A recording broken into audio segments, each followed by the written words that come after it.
The woman stood on my gravel driveway, arms crossed, wearing that smug HOA badge like a crown. Her voice cracked through the quiet forest air. "You can't live here. It violates community code." What she didn't realize, my cabin wasn't even in her precious HOA. I'd spent months building this retreat for peace and solitude. And within days, this self-appointed Karen commander tried to control me like I was part of her suburban kingdom.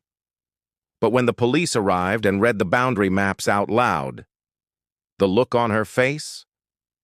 Let's just say she realized she'd been policing the wrong man, on the wrong land. I moved out to the edge of Pinecrest Ridge, a quiet, wooded area where the city lights faded and cell service was more of a suggestion than a signal. After years of corporate burnout and urban noise, I wanted simplicity. Birds, pine scent, the crunch of leaves underfoot, and my small off-grid cabin.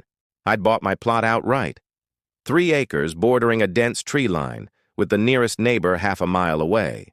The land had no HOA. That was the entire reason I chose it. I'd dealt with HOA nightmares before, fines for my grass being too natural, letters about the wrong shade of mailbox, and one neighbor who reported me for hanging a hammock. Never again. Or so I thought. 2 weeks after moving in, I noticed a woman walking around my property line with a clipboard and camera phone. Short hair, oversized sunglasses, pastel sweater, the unmistakable HOA Karen uniform. She didn't wave, didn't smile, just snapped photos and disappeared down the dirt road. I brushed it off. Maybe she was lost, maybe curious. The next morning, a printed notice appeared on my gate. "This property is in violation of Pinecrest Lake's HOA Code 5B, unauthorized dwelling occupancy." It was signed by Linda B., HOA president. Only problem? Pinecrest Lake's HOA ended 2 streets away. That evening, I found her again, this time parked at the edge of my driveway, glaring at me like I was squatting on Mars. She spoke with that mix of entitlement and fake politeness only years of suburban politics can breed.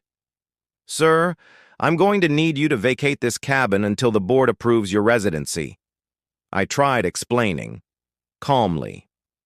"Ma'am, my property isn't part of Pinecrest Lakes," but she cut me off. "We'll see about that. I have maps. I'll be calling the authorities if you don't comply." That's when I knew. This wasn't confusion. It was control. Over the next week, Linda escalated. First came more letters. Notice of fine. Unauthorized utility connection. Exterior maintenance violation. Then came the drone. A small buzzing camera hovered over my backyard one morning while I was splitting firewood. It dipped low, circled twice, and retreated toward her cul-de-sac. That was the moment I realized. She wasn't just enforcing rules. She was trying to make my life miserable. I started documenting everything. Photos, timestamps, even a video of her trespassing to tape a notice to my window. When I confronted her on camera, she smirked. "You'll regret being defiant. The HOA always wins." Her arrogance was astonishing.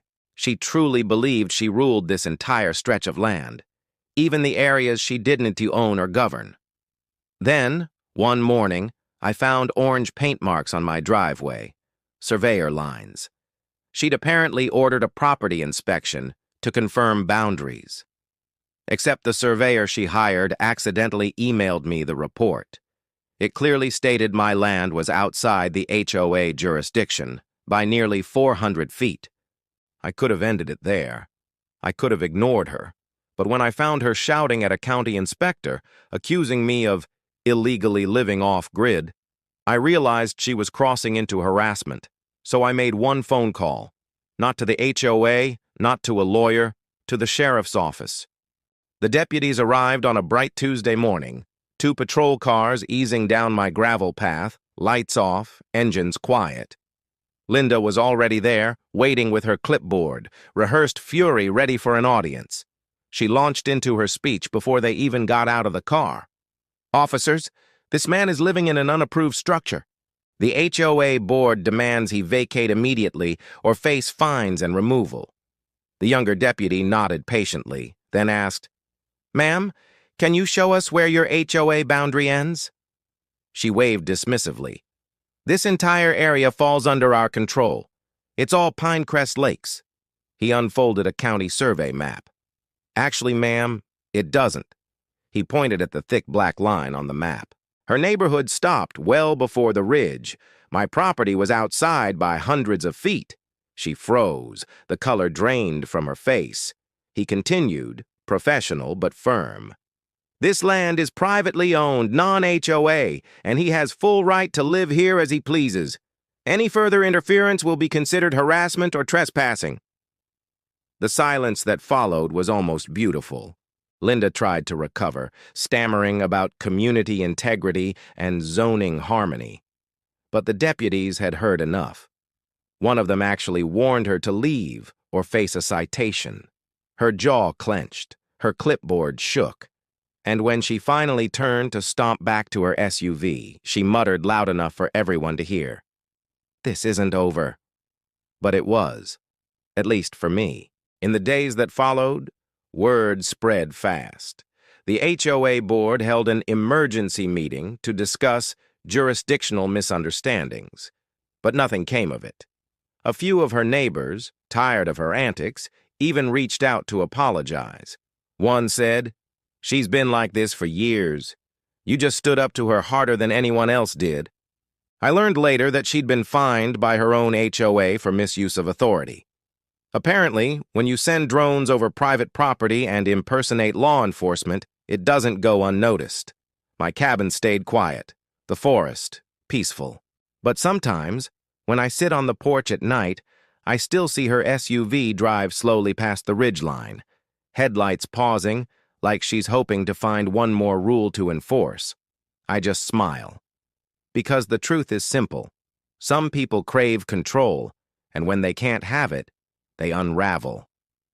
And in her world, a world built on rules, fines, and board meetings, nothing drives them crazier than someone living free.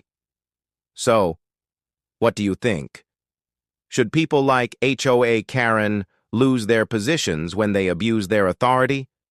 Or is it just a symptom of giving too much power to the wrong kind of neighbor?